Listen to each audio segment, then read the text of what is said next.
वो इस समय राजस्थान में काफी चर्चाओं में है, क्या कुछ सोचते हैं पूरे मामले को लेकर? देखिए, मैं आपको बताना चाहूंगा कि लगभग 80% जो अरावली का भूभाग है वो राजस्थान का है। और आप देखेंगे कि जिस तरीके से 20 नवंबर को जो एक जजमेंट जो आया है और उसमें जो 100 मीटर से कम की जो पहाड़ियां हैं उनको अरावली में कंसिडर नहीं की गई है। मुझे लगता है कि इस तरीके से हमारी पूरी जो ये सबसे पुरानी, विश्व की सबसे पुरानी जो पर्वत श्रृंखला है उसको पूरे तरीके से खत्म करने के लिए, और एक तरीके से आप देख सकते हैं कि जो खनन माफियाज हैं या जो तमाम चंद लोग हैं उन लोगों को रेड कारपेट बिछा के और इनवाइट किया गया है कि आप खोदो और ले जाओ। एक तरीके से बहुत पारिस्थितिकी और पर्यावरणीय संतुलन को बिगाड़ने के लिए ये सारी चीजें हो रही है। मुझे लगता है कि इसके बारे में पुनः विचार करना चाहिए। आज अगर ये अरावली पर्वतमाला नहीं होती तो लगभग पूरा राजस्थान जो है वो मरुस्थलीय हो जाता। आज के समय में हर एक तमाम जितने भी पर्यावरणीय संतुलन है उनमें बहुत बड़ी भूमिका जो है वो अरावली पर्वतमाला की है। आज जो भी साथी जो इसके लिए लड़ रहे हैं हम पूरे तरीके से उनके साथ में हैं और निश्चित रूप से सरकार को पैरवी करनी चाहिए और ये जो जजमेंट है इसके बारे में पुनर्विचार की जरूरत है। बीजेपी से बात हुई, उनका ये कहना है कि कोर्ट का आदेश है, हमारी तरफ से इसमें कुछ नहीं किया गया, तो इसको किस तरह से आगे बढ़ाएं? देखिए, सरकार की जिम्मेदारी होती है कि वो जनता की बात को मजबूती के साथ में कोर्ट के सामने रखे और अपना पक्ष और जनता का पक्ष मजबूती से रखने का जो काम है वो सरकार का है। आज के समय में जहां रायसेना हिल पे जहां राष्ट्रपति भवन और संसद जो बने हैं वो भी इसी अरावली पर्वतमाला पे बने हैं। अगर इस तरीके से सब चीजें खोद के कर दिया तो राजस्थान खत्म हो जाएगा और ये पूरा सिस्टम पहले से आप देख रहे होंगे कि दिल्ली के क्या हाल है।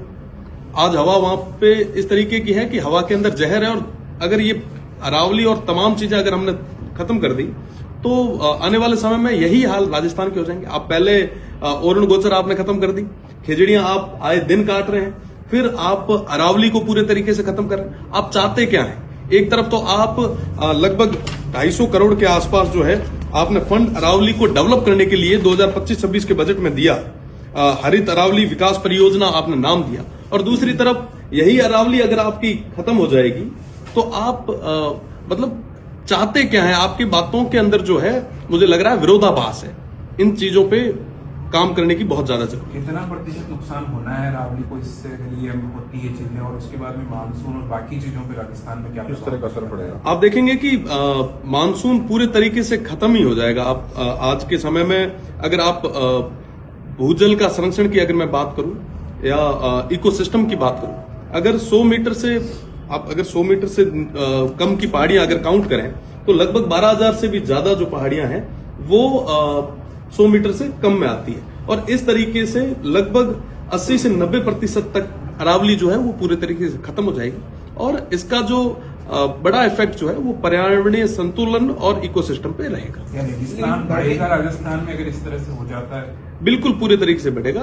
अरावली जो है वो रेगिस्तान को और मरुस्थलीय तमाम चीजों को रोकने में एक बहुत बड़ी भूमिका उनकी रही है और साथ ही साथ अगर इस तरीके से अरावली खत्म होती है तो निश्चित रूप से इसका एक विषम परिणाम जो है वो हम सभी को। आपकी तरफ से एक बार बता दीजिए कैसे विरोध जताएंगे, कैसे क्या करेंगे अगर सरकार आगे नहीं बढ़ती है? हर तरीके से विरोध जताएंगे और निश्चित रूप से प्रदेश और केंद्र की सरकार को इस बारे में सोचना चाहिए। भाटी जी, एक तरफ तो क्या है कि हम गुरु शिखर की बात करते हैं, उसी गुरु शिखर को छोटा करने का प्रयास किया जा रहा है, लेकिन क्या है कि सरकार अपने खनन जो पट्टे दे रही है उनमें कई बार घोटाले भी पकड़े गए हैं। तो क्या लगता है धीरे धीरे जो देखिए, ये माफिया को बढ़ाने के लिए सीधा रेड कारपेट बिछाया गया है और चंद लोगों को फायदा देने के लिए ऐसे डिसीजंस आए और इसका जो दुष्परिणाम है वो पूरे प्रदेश और पूरे देश को आप देखेंगे कि गुजरात से लेके राजस्थान से लेके हरियाणा और दिल्ली तक के तमाम प्रदेशों को इन तमाम चीजों का जो है नुकसान भुगतना पड़ेगा।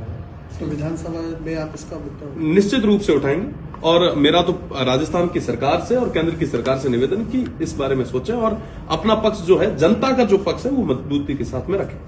क्या कोर्ट में भी लेके जाएंगे? निश्चित रूप से जरूरत रहे तो वहां पे भी जाए। 2 साल के कार्यकाल पे विधायकों की घुसकांड पे